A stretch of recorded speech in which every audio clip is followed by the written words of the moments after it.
গরম তেলের মধ্যে দিয়াশলাই দিয়ে দেখেছেন কি হয়? এটা অনেকেই জানে না, আর যারা জানে তারা গোপন রাখে, কারোর সাথে শেয়ার করে না। কিন্তু সমস্যা নেই, আমরা আছি। আমরা আজকে আপনাদের জানিয়ে দিব গরম তেলে দিয়াশলাই দিলে কত কাজের একটা জিনিস তৈরি হয়। মনোযোগ দিয়ে দেখুন, একটি স্টেপও মিস করা যাবে না। এর জন্য একটি কড়াইয়ের মধ্যে নিতে হবে তেল। এখানে আপনি সরিষার তেলও নিতে পারেন, আবার চাইলে সয়াবিন তেল দিয়েও এই কাজটি করতে পারেন। এখানে কিছুটা তেল দিতে হবে। এটা কিন্তু একদিনের জন্য বানানো হচ্ছে না, এটা বানিয়ে আমরা 2 থেকে 3 সপ্তাহ ব্যবহার করব। আরও লাগবে ম্যাচ বক্স বা দিয়াশলাই। এই দিয়াশলাইয়ের 2টো বক্স হলেই হবে। এই দেখুন কি পরিমাণ কাঠি আমরা নিয়েছি। এদিকে তেল গরম হয়ে গেলে দিয়াশলাইয়ের কাঠিগুলোকে আস্তে আস্তে এতে দিতে হবে। এখানে আপনি চাইলে নষ্ট দিয়াশলাইয়ের কাঠিও এখানে ব্যবহার করতে পারেন। এগুলোতে কিন্তু আস্তে আস্তে আগুন ধরতে পারে, তবে সমস্যা নেই, এটাই আমাদের প্রয়োজন।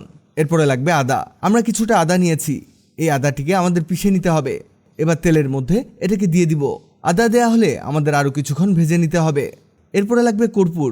কর্পূর আপনি মশলার দোকানে খুবই কম দামে পেয়ে যাবেন। কর্পূর দিতে হবে 2টো। এখানে কর্পূর দেওয়াতে প্রচুর ধোঁয়া হতে পারে, এটা স্বাভাবিক। ভাবছেন কর্পূর গুঁড়ো না করেই দিয়ে দিয়েছি?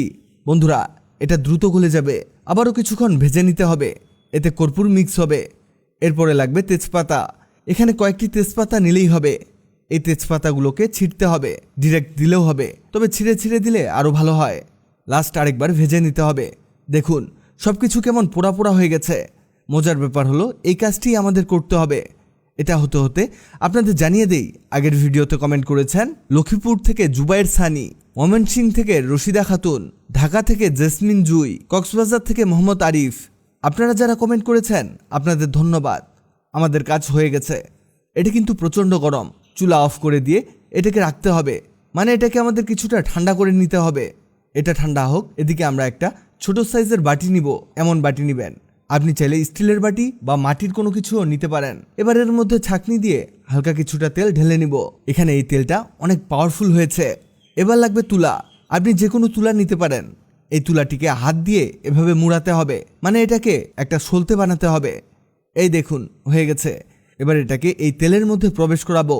এখানে শুরু থেকে শেষ পর্যন্ত তেল লাগাতে হবে। এবার এর মধ্যে আগুন দিন। যুগ যুগ ধরে মশা তাড়াতে এই পদ্ধতিটি ব্যবহার করা হচ্ছে।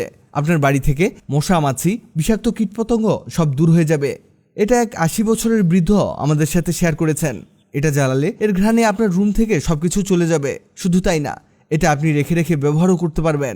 যখন দেখবেন মশা আর নেই, তখন এটা নিভিয়ে রাখবেন, আর প্রয়োজন হলে এটা জ্বালিয়ে জ্বালিয়ে ব্যবহার করবেন।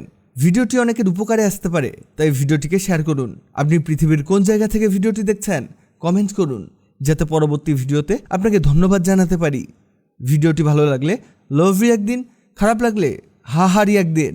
এমন সব তথ্যবহুল ভিডিও পেতে ন্যাচারাল বিউটি হ্যাক্সকে লাইক ও ফলো দিয়ে রাখুন।